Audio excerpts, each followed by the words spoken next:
Representative Ted Gowdy is a Republican of South Carolina, and he made an appearance on Fox News Sunday and was asked a few questions about immigration.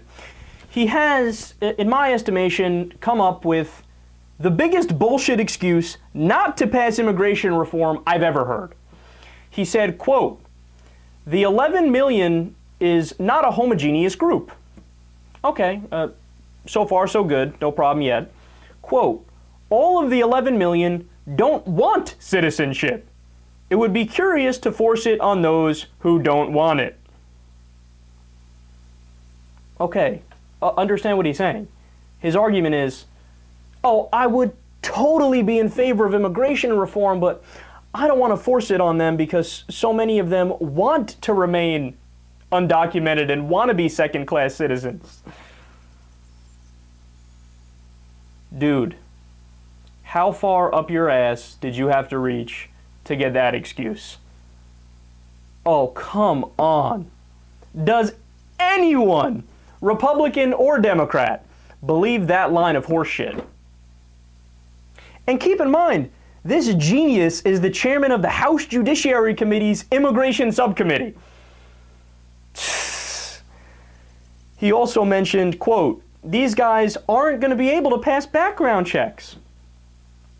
I love that. Oh, so now the Republicans care deeply about background checks.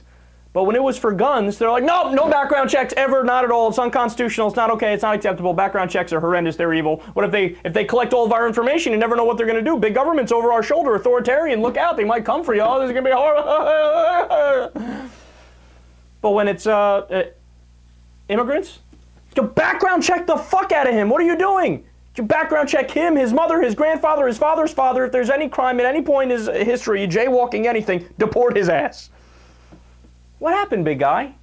No, but that's the thing about the Republican ideology. You can never make sense of it because they'll contradict themselves from one statement to the next, right? Like if a Muslim goes to get on a plane, oh, they flip out, right? There's over 1 billion Muslims in the world. The overwhelming majority are peace-loving people, right? But they see a Muslim get on a plane, oh my God, background check him, check him, check him, check him, right? Muslim goes to buy a gun, oh, don't you dare background check him, it's got to protect his rights, constitutional right. A little consistency is all we'd ask for, man. A little consistency.